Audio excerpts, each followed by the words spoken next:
ना, अल्ट्राटेक वाली देखिए एक बड़ी कॉर्पोरेट न्यूज़ वीकेंड की वही है। मेजॉरिटी स्टेक अक्वायर करने जा रही है अल्ट्राटेक इंडिया सीमेंट में। आपको याद होगा, सभी को याद होगा कि जून में 22% स्टेक लेके एक फाइनेंशियल इन्वेस्टमेंट किया था। लेकिन अब एन श्रीनिवासन और उनकी फैमिली का जो स्टेक है अल्ट्राटेक खरीद रही है और 55% टोटल होल्डिंग हो जाएगी। इंडिया सीमेंट की बात करें, जून से लेकर अब तक का जो समय बीता है, 180 रुपए का भाव था, डबल से ज्यादा हो गया है शेयर ये। और अल्ट्राटेक में भी हमने तेजी देखी है। प्रशांत, आप ये बताइए कि आपको दोनों में से अगर टेक्निकल्स के बेसिस पर पूछें तो आपको स्ट्रक्चर किसका बेहतर लग रहा है और क्या ट्रेड करने की सलाह देंगे आप? जी, अभिषेक जी, मुझे हमेशा से ही सेक्टर में अल्ट्राटेक काफ़ी अच्छा लगा है। हमेशा मैंने वो रिकमेंड भी किया हुआ है और मुझे लगता है कि इंडस्ट्री लीडर के साथ बने रहना हमेशा एक सेक्टर का जब स्ट्रेंथ हो, तो उससे पोर्टफोलियो में फ़ायदा होता है। बट आज क्योंकि एक न्यूज़ का इम्पैक्ट आएगा, तो मेरी सलाह होगी अगर किसी के पास पोज़ीशन नहीं है, तो वेट कीजिए, प्राइस को सेटल होने दीजिए और फिर डिसीज़न लीजिए। इमीडिएटली ओपनिंग के बाद कहीं भी चेज़ करने की ज़रूरत नहीं है।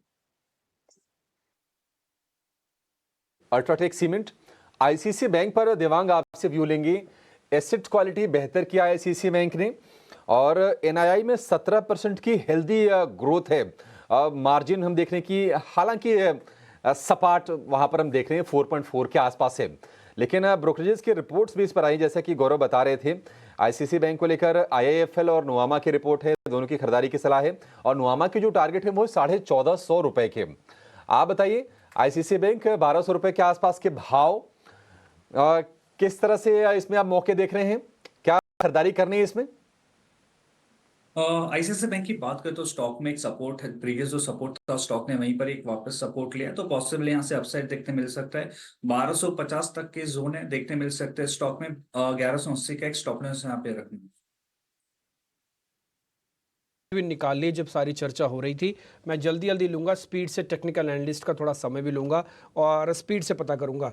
पहला शेयर तो मेरे प्रोड्यूसर का ही है, हिमांशु का। उन्होंने कहा है कि मैंने एक शेयर निकाला है DCW, उसको एक बार ज़रा चेक कर लिया जाए। मेरे हिसाब से काफ़ी चल चुका है और एक छोटे से रेजिस्टेंस के आसपास आ गया है। एक बार दिखाएंगे DCW। और प्रशांत सावंत जी जरा तैयार हो जाइए, 3 शेयर बैक टू बैक आपके पास आ रहे हैं। DCW जरा देख के बताइए इसमें क्या करना चाहिए।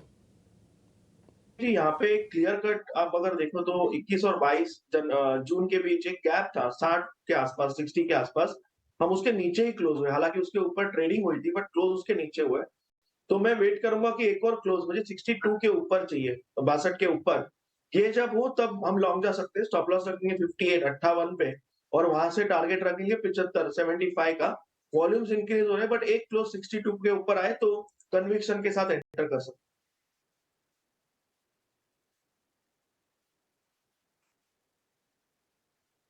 एक बार 62 के ऊपर आ जाए तो फिर कन्विक्शन के साथ आप एंटर कर सकते हैं। ये हमने DCW का वीकली चार्ट आपके लिए ड्रॉ किया हुआ है।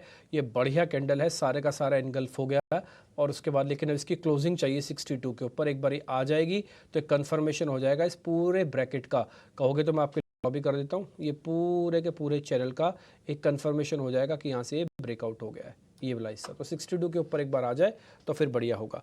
दूसरा शेयर है वेल्सपन लिविंग के नाम से एक शेयर है, वेल्सपन लिविंग। एक बार ज़रा दिखाएंगे आप, वेल्सपन के नाम से एक शेयर होगा, वेल्सपन लिविंग। प्रोड्यूसर साहब एक बार ज़रा दिखाइएगा और प्रशांत जी एक बार ज़रा आप चेक करना इसको। तो डीपी जी, यहाँ मुझे लग रहा है कि लॉन्ग अगर आपके पास पोजीशन है तो स्टॉप लॉस 165 पे रख के बने रहिए। इनफैक्ट फ्रेश भी आप खरीदना चाहो तो भी आप 165 के हिसाब से क्वांटिटी बना के बाय कीजिए। Touch and go stop loss मत रखिए, स्पॉट क्लोजिंग का स्टॉप लॉस रखिए। ये शेयर अगर यहाँ से सस्टेन करे इस लेवल पे और एक्सेप्ट हो जाए तो मुझे लग रहा है ये कंफर्टेबली 210 215 के लेवल्स आपको आ सकते हैं।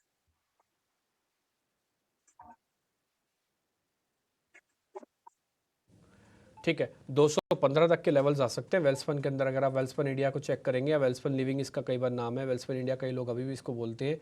हमारे डाटाबेस में भी अभी उसी नाम से ही है। ये आप देखिए क्या बढ़िया वाला ब्रेकआउट इसके अंदर आया है। ये पहले थोड़ा कंजेशन हुआ, यानी कि एक साइडवेज हो गया, लेकिन उसके बाद का क्या ब्यूटीफुल एक ब्रेकआउट आप अपने स्क्रीन पे देख पा रहे हैं। तो 200 प्लस का होगा। एक एनालिस्ट ने और भी नोटिस कराया था, मैं उनका नाम भूल गया, शायद किरण जी ने नोटिस कराया था हमको वेल्सपन के बारे में। तो 2 शेयर मैंने प्रशांत जी से पता कर लिए। 2 रत्नेश की बारी है, फिर मैं देवांग से पता करूंगा। रत्नेश जी आप जरा एक शेयर चेक कीजिए, स्नोमैन लॉजिस्टिक।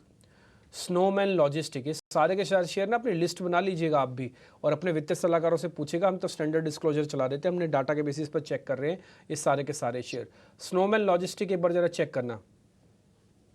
बिल्कुल डिम्पी जी 93 तक जाने के लिए तैयार है। इसमें काफी अच्छा एक बेस फॉर्मेशन बनता हुआ दिखाई दे रहा है। इसने आपने की एवरेजेस का सपोर्ट भी लिया है, तो मुझे ऐसा लगता है कि यहाँ पे एक 93 के टारगेट के लिए ट्रेड करा जा सकता है। 80 रुपए का स्टॉप लॉस बनता हुआ छोटे स्टॉप लॉस होता है।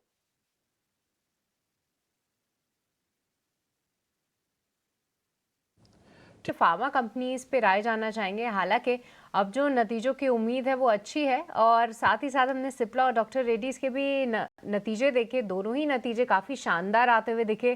कैसे देख रहे हैं आप फार्मा कंपनी की अर्निंग्स? क्या यहाँ से जो, क्योंकि इंडेक्स को भी देखें तो वो भी काफ़ी अच्छी चाल दिखा रहा है, क्या कुछ ट्रिगर्स बन रहे हैं फार्मा के लिए? क्योंकि क्या फिर से एक बार रुझान वापस आ रहा है, और आपकी टॉप पिक्स कौन सी हैं ये भी बताइए प्लीज़। तो सृष्टि जी, बजट में कैंसर के कुछ ड्रग्स को लेकर के माननीय वित्त मंत्री जी ने ऐलान किया था, और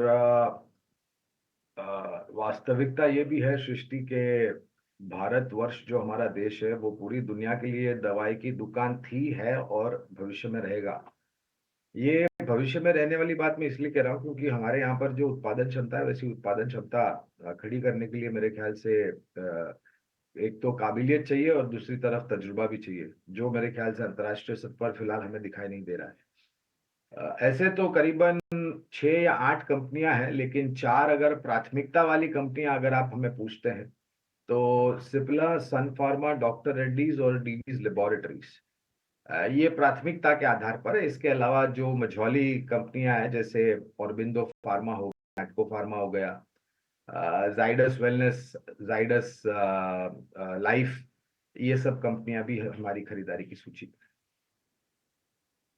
जाइडस वेलनेस भी जो है सूची में है, और बाकी दिग्गज कंपनीज जिसमें कि नैटको फार्मा भी शामिल है। पर आज जाइडस लाइफ पे भी एक ब्रोकरेज नोट आया है, एक अपग्रेड आया है इस पर्टिकुलर स्टॉक पे। एक बार इस पे, और साथ ही डॉक्टर रेड्डीज जहां पे कंपनी ने अनाउंस किया है कि वो अपने हर एक शेयर को 5 शेयर में स्प्लिट कर देंगे। साथ ही नंबर्स जो हैं वो काफ़ी अच्छे आते हुए दिखे हैं सभी पैमानों पे, उम्मीद से बेहतर नतीजे हैं। एक बार रत्नेश जी क्विकली आपसे दोनों ही काउंटर्स पे राय जानना चाहेंगे, कौन से लेवल्स इंपॉर्टेंट है डॉक्टर रेड्डीज और साथ ही जाइडस लाइफ के लिए? डॉक्टर रेड्डी आप देखेंगे तो ऑलरेडी काफी अपने ऑल टाइम हाई के आसपास में ट्रेड कर रहा है। यहाँ पे तो नतीजों पे कैसे क्या रहता है उसके ऊपर एक देखना रहेगा, पर मुझे ऐसा लगता है यहाँ पे जो नीचे में सपोर्ट है इसको 67, 90 और 700 के आसपास में काफी महत्वपूर्ण सपोर्ट है। वो उसके, और यहाँ पे अगर वो सपोर्ट लेके कोई किसी ने नीचे में ले रखा है तो वो वाले स्टॉप लॉस के साथ में ये अभी होल्ड कर सकते हैं। और अगर हम जाइडोस लाइफ दूसरा देखें तो जाइडस लाइफ में भी काफी अच्छा हमको अभी आउट परफॉर्मेंस देखने को मिला है। ये भी काफी थोड़ा-सा अपने शॉर्ट टर्म में ऐसा भी एवरेज से थोड़ा-सा स्ट्रेच है। तो मुझे ऐसा लगता है कहीं न कहीं 1160, 1170 के आसपास में आता है तो वहाँ पे खरीदारी अच्छी बन सकती है, या वो स्टॉप लॉस लगा के जिनके पास में है वो होल्ड इसको रख सकते हैं। ठीक है, तो निचले स्तरों पे आप बाय करें, पर दोनों ही काउंटर्स में फिलहाल एक होल्ड है, क्योंकि हमने देखा था कि जब सिप्ला के भी नंबर्स आए थे, all time high US sales company ने दर्ज की, और फ्राइडे को ही क्लोजिंग जो है लगभग उसने 5% ज़्यादा की मजबूती के साथ दी। तो ये सभी कंपनीज पे आप एक बार फोकस ज़रूर रखिएगा।